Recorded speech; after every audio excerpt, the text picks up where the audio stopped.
Peterson and I'm an aeromodeller and an engineer. Join me on a fascinating journey where I show you some of the techniques used in scale aeromodelling. Afternoon modelers. I'm not sure how this series of videos will go, but I thought I'd make them anyway because a lot of people like to modify their ARTFs to make them look a little bit more scale.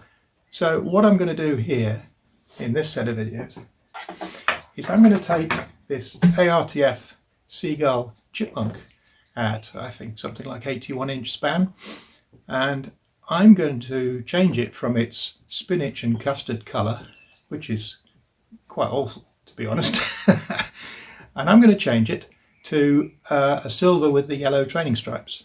So if you'd like to follow on, I'd enjoy your company. So first of all, I've stripped off the decals and the stickers, and I'll show you that now.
Next we moved on to the cockpit area, which in its original guise was nothing like the right sort of shape.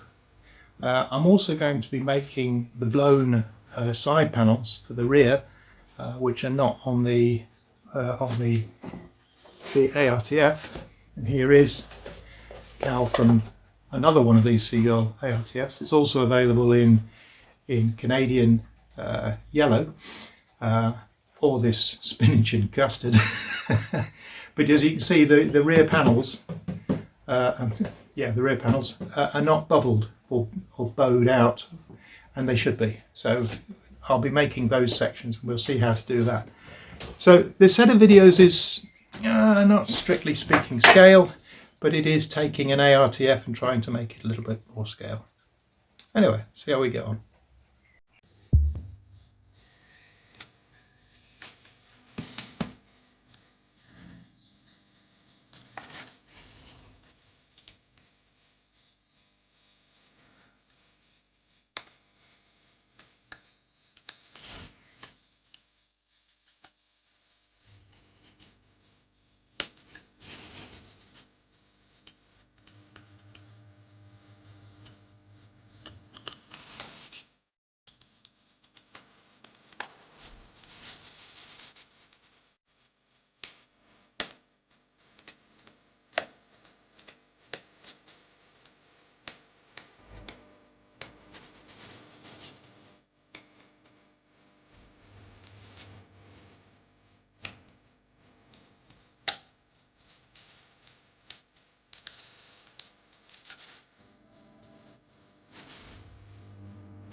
Now we could go to a lot of trouble and actually make a panel as I've shown in the Oster video, but for this model, which is an ARTF, and it will always only be an ARTF, it's film covered. There's no point in going mad. You have to balance up your time with what you're trying to achieve, and I want to make this model still an ARTF, but much more interesting to look at, and a few areas a little bit more scale. So all I'm going to do for this is I've taken photographs of chipmunk panels. I'm just going to cut around them and attach them to these light ply backboards or panel boards that you've just seen me fit. Okay, it's a bit of a cheat, but it's quick. We've only spent a couple of hours so far on this model, and that's the idea, to quickly make something much more presentable. So once I've cut around them, they'll go sort of central like that, like that. I'll daub some black paint inside the cockpit area to blacken it all out, but I'm not after an amazingly scale result. I'm just after something better than what it was. Here you can see the panel that was in the Chipmunk. These are modern instruments that the Chipmunk really probably wouldn't have had. The instruments are correct in that it's airspeed and stuff like that, an altimeter, but they're the wrong type. This is from a modern civilian type aircraft. So now we've got something that we know is accurate. This is an interesting little exercise, and I'll just show you something. When I got the tailplane and elevators out of the box, when I built the first one, which was my Canadian Seagull, Canadian Air Force Seagull Chipmunk, I took the tailplane and elevators out of the box.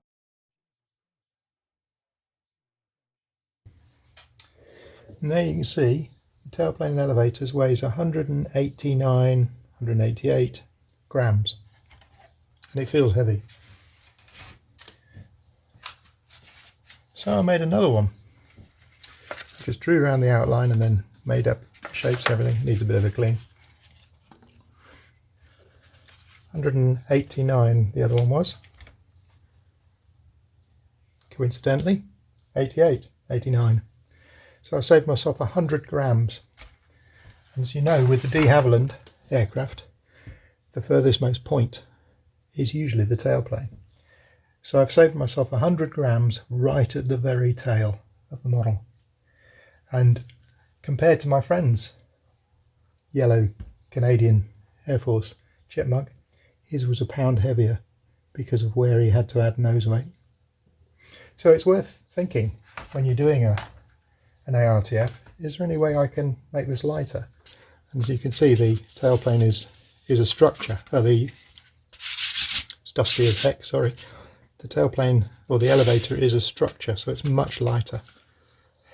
And it's just over a 16th core with some stringers added. Much, much lighter.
So, having applied some yellow aura cover, this hatch assembly is now more or less finished.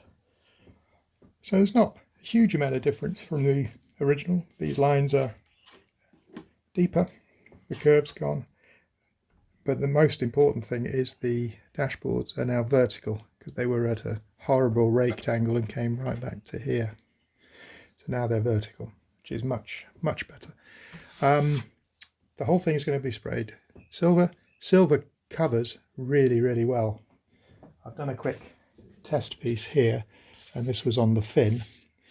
It's just been lightly scuffed with a Scotch-Brite pad, which is always a good idea if you're covering a model, a filmed model. And the other side, you can see it's been scuffed again, ready for the next coat, but the silver went straight over this custard colour and straight over the spinach without any issues at all. So so I'm really pleased about that. It'll never look absolutely scaled, but I would just prefer a silver chipmunk to a spinach and green one. Okay, well, I hope the video is of some interest. I appreciate it's not exactly devil in detail territory, but anyway, it's interesting.